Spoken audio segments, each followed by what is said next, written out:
Radhe Krishna friends, कैसे हैं आप। आशा करती हूँ कि स्वस्थ होंगे। आप सभी को जन्माष्टमी की हार्दिक शुभकामनाएं। आइए सुनते हैं कि जन्माष्टमी कृष्ण जन्म की व्रत कथा सुनने से सभी पाप होते हैं नष्ट। आइए सुनते हैं कि भाद्रपद कृष्ण अष्टमी को कृष्ण जन्माष्टमी कहते हैं, क्योंकि ये दिन भगवान कृष्ण का जन्मदिन माना जाता है। इसी तिथि की घनघोर अंधेरी आधी रात में रोहिणी नक्षत्र में मथुरा के कारागार में वसुदेव की पत्नी देवकी के गर्भ से भगवान श्री कृष्ण ने जन्म लिया। यही तिथि उस शुभ घड़ी की याद दिलाती है और पूरे देश भर में बड़ी धूमधाम से जन्माष्टमी का पर्व मनाया जाता है। जन्माष्टमी के दिन भगवान श्री कृष्ण के जन्म संबंधित कथा भी सुनने और सुनाने की परंपरा है, जिसके सुनने से सभी पाप नष्ट हो जाते हैं। द्वापर युग में भोजवंशी राजा उग्रसेन मथुरा में राज्य करता था। उसके आताताई पुत्र कंस ने उसे गद्दी से उतार दिया और स्वयं मथुरा का राजा बन बैठा। कंस की एक बहन थी देवकी, जिसका विवाह वसुदेव नामक यदुवंशी सरदार से हुआ था। एक समय कंस अपनी बहन देवकी को उसकी ससुराल पहुंचाने जा रहा था। रास्ते में आकाशवाणी हुई, हे कंस, जिस देवकी को तू बड़े प्रेम से ले जा रहा है उसी में तेरा काल बसता है। इसी की गर्भ से उत्पन्न आठवां बालक तेरा वध करेगा।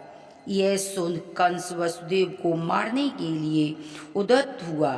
तब देवकी ने उससे विनय पूर्वक कहा कि मेरे गर्भ से जो भी संतान होगी उसे मैं तुम्हारे सामने लाकर दूंगी।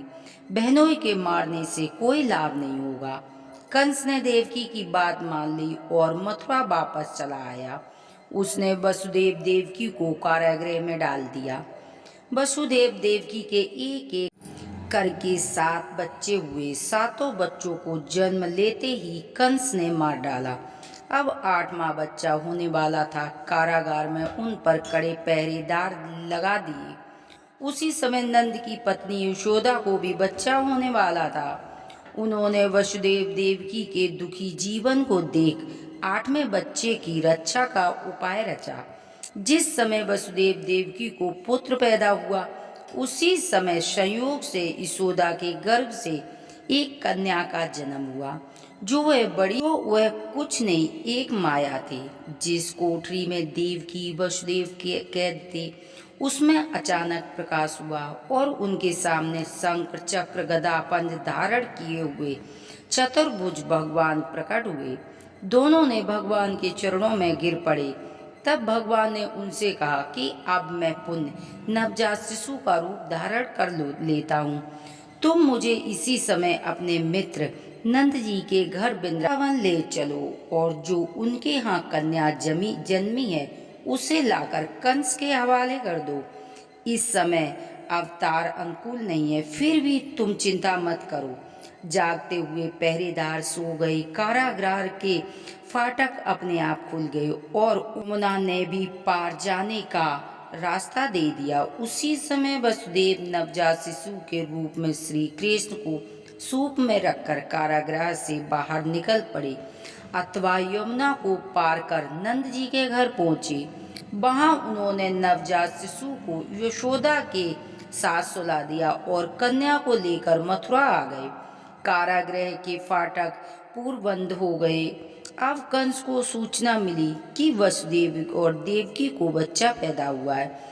उसने बंदी गृह में जाकर देवकी के हाथ से नवजात कन्या को छीनकर पृथ्वी पर पटक देना चाहा, परंतु वह कन्या आकाश में उड़ गई और वहां उससे जाकर कहने लगी, अरे मूर्ख, तुझे मारने से क्या होगा? तुझे मारने वाला तो वृंदावन में जा पहुंचा। वह जल्द ही तेरे पापों को दंड देगा। यह कृष्ण जन्म की कथा है। इस कथा को सुनने से और पढ़ने से कृष्ण की कृपा प्राप्त होती है। देखिए, जब कृष्ण जन्माष्टमी होती है तो उसका व्रत अवश्य रखना चाहिए। 20 करोड़ एकादशी के बराबर जन्माष्टमी का व्रत माना जाता है। इसमें श्री कृष्ण को मोर पंख जरूर धारण कराना चाहिए।